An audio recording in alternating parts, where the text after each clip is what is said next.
Hey everybody, how's it going? Welcome finally to Let's Play Devil May Cry 4 Special Edition. Initially released in 2008, this was the first DMC game to come out on 7th gen hardware, and this Special Edition is quite a bit more recent, coming out in 2015.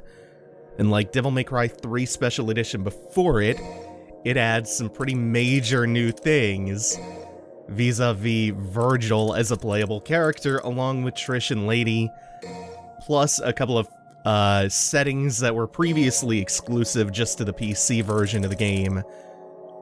What Devil May Cry 4 really is, though, at its heart, is the silkiest, smoothest version of Devil May Cry. There's a lot of debate about which is better, 3 or 4. Each have their merits, each have their exquisite highs, and a few lesser flaws. We'll see over this LP, but what matters the most is that Devil May Cry 4 is the consummate, stylish character action game. It has an almost obnoxious amount of depth that turns combat into a creative art form, and that is by far its greatest strength, and the thing that I love and adore most about it, and the reason that we are going through this whole series and finally getting around to Devil May Cry 4.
2,000 years ago, the Dark Knight, Sparta, turned against his demon brethren and took up his sword for the sake of mankind. Though, despite his brave efforts in our names, I fear some have forgotten the truth of that great sacrifice. If the events of that terrible time were to reoccur, the fusing of both the demonic and human realms, we, weak humans, would have no means by which to oppose our submission.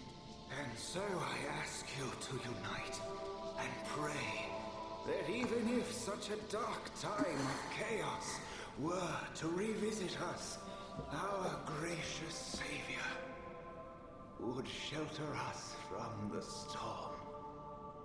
Let us pray.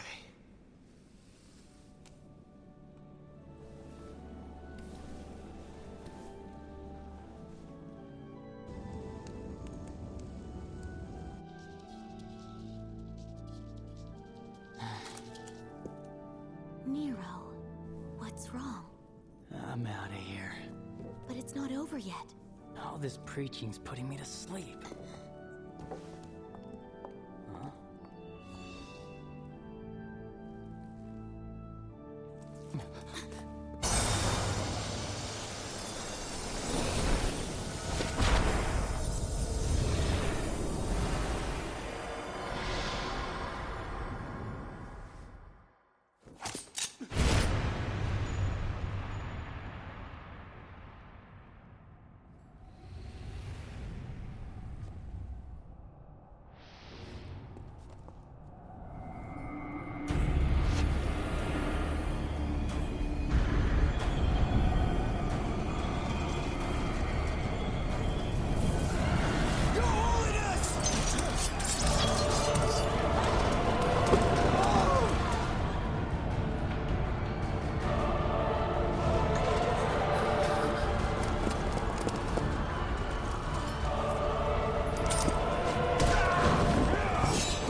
your brother and get out of here!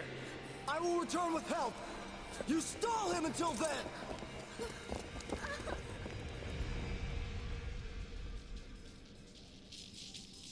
I won't hold my breath.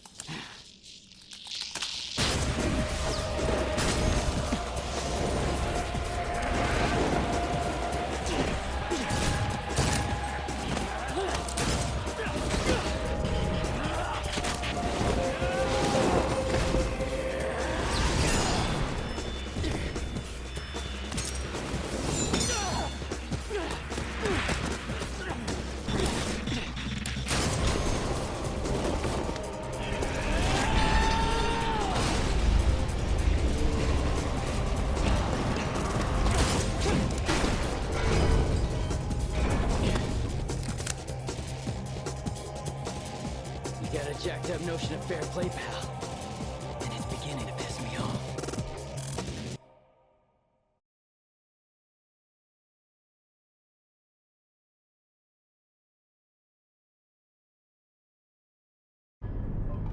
Bit of a long cutscene to start things off with. We have a little bit of that before we hit mission 2, which is where the game really, I would say, begins. This is more of a tutorial mission, so we do not start the game playing as Dante like we did for the past 3. Instead, we start fighting against him.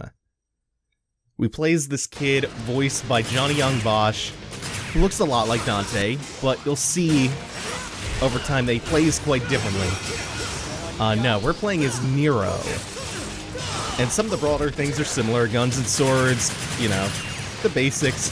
Once things open up a bit more in Mission 2, we can get more into the nitty-gritty of how different Nero is.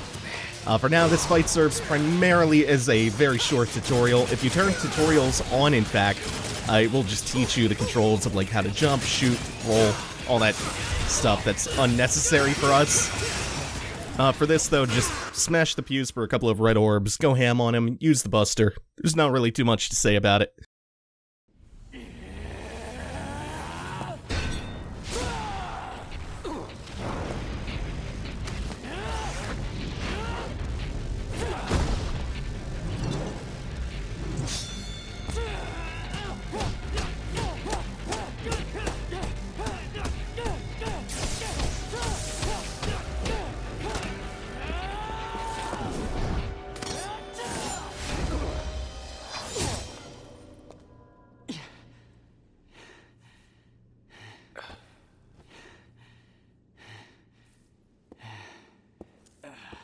Getting better.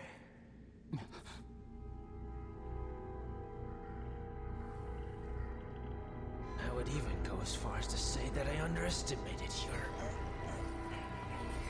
abilities.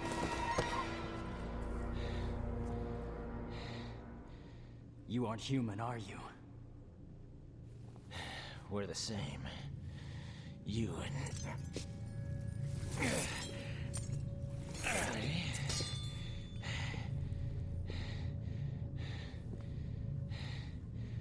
them. Though I suspect you carry something different from the others. What are you talking about? You will come to learn the meaning soon enough. But business beckons. Hey! Adios, kid.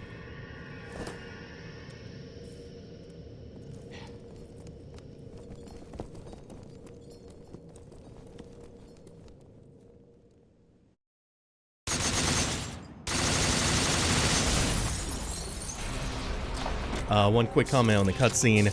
There's a running gag in Devil May Cry with Dante getting impaled. And we have something new for completing that mission, which is a sum of proud souls. We got red orbs from the pews in that mission. Red orbs are pretty standard Devil May Cry currency. Proud souls are something new, though.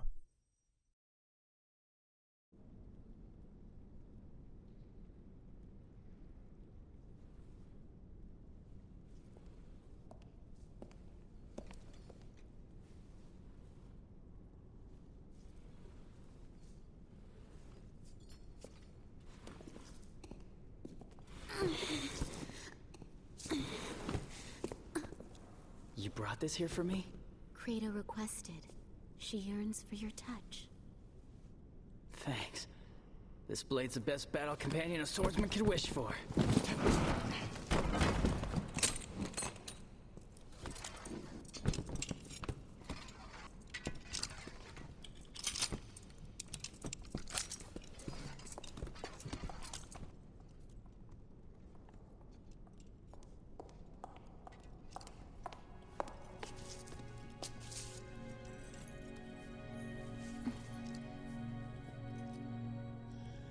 Fortuna Castle, huh? That's what the witnesses said. Guy just came from hell. He's gotta hit up a couple tourist sites. Just so lightly in a time of crisis?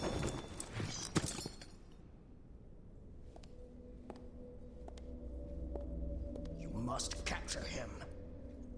Trust me, I'll get it done. Please be careful. You still haven't recovered. There's no time, and duty calls.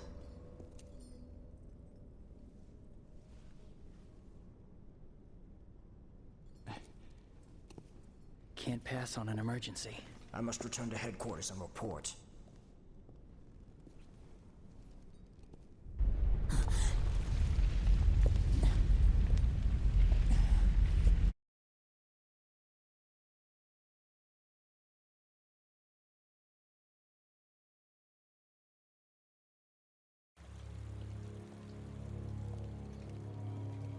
Someone help me!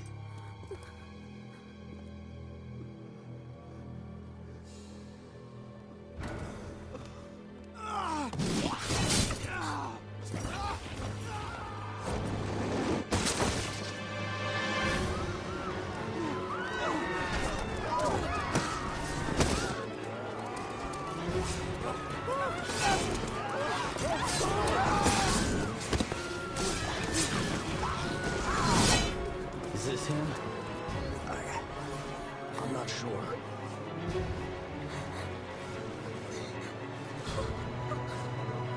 Credo, take care of Kitty.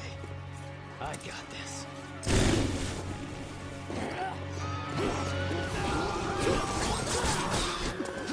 We must evacuate the residents back to headquarters. Report back as soon as you can, and be careful. I got it already. Gideon, run! Go with the others!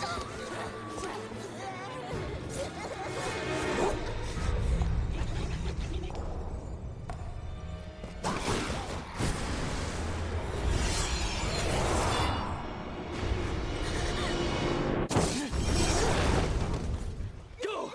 Get out of here!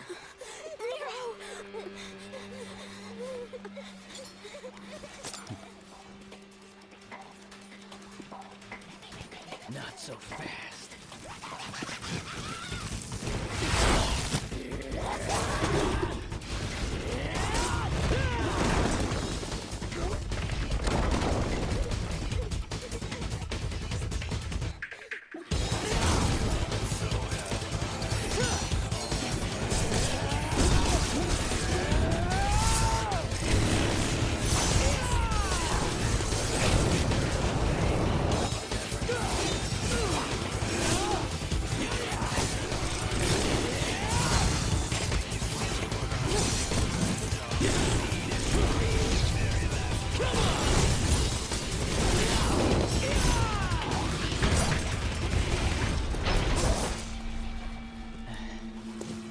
This baby sure can't pack a punch.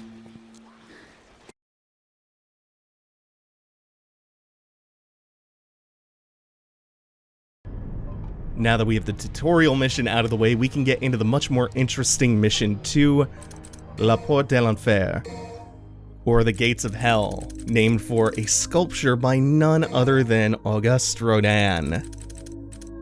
And before we get started, we're going to pick up Split, which is our Helmbreaker equivalent, and Streak, which is our version of Stinger.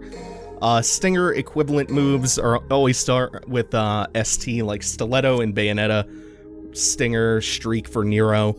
And you notice that buying those moves didn't use up red orbs, it used Proud Souls, which are refundable. You can essentially respec in this. In these, we have our basic enemy types, our cannon fodder enemies, the Scarecrows, which are burlap sacks brought to life by swarms of beetles. As far as basic cannon fodder enemies go in Devil May Cry, I like these ones a lot. I like both their designs, and they just feel good to beat up. They're like the perfect cannon fodder.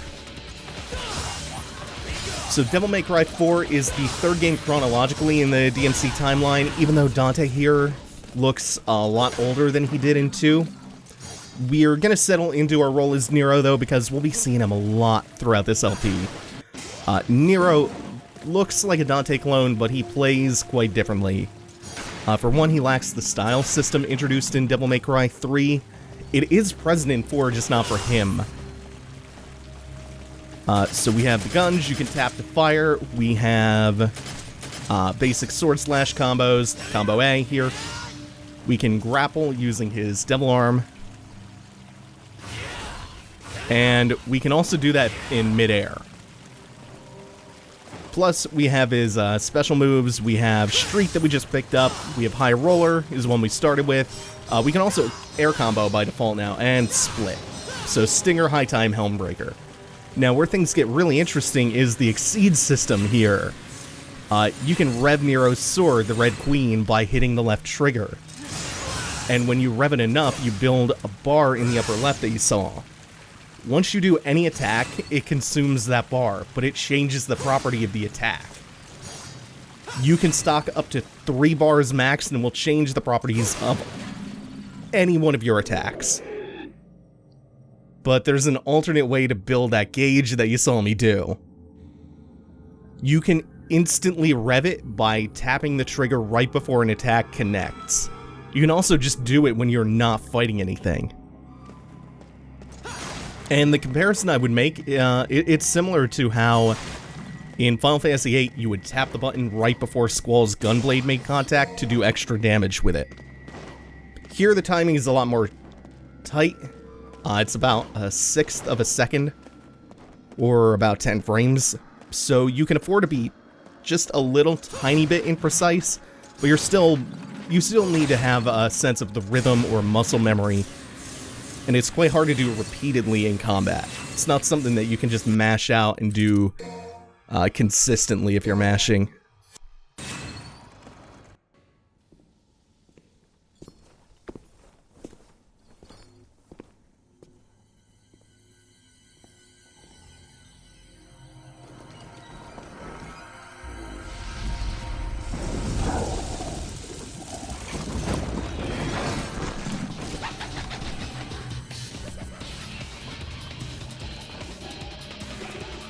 So some properties of the Exceed attacks include better range.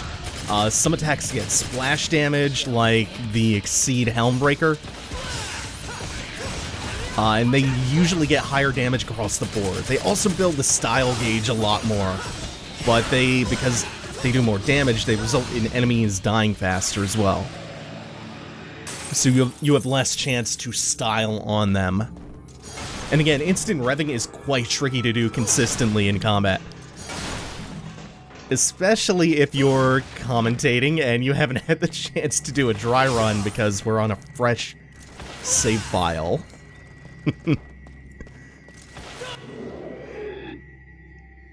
And one thing that you're gonna want to do while playing is just search out things in the environment that look like they might be destructible. Smash up all the destructible doodads. You'll get a nice sum of red orbs. And that's a pretty major factor in your end of mission ranking, is the amount of orbs you find.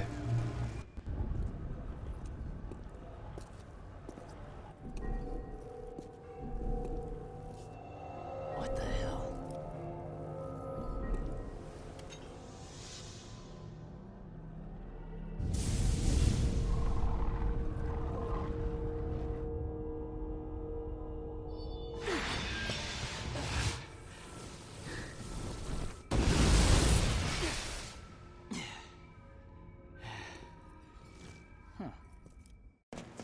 This evil legacy that we pick up awakens a new power for Nero's Devil Arm.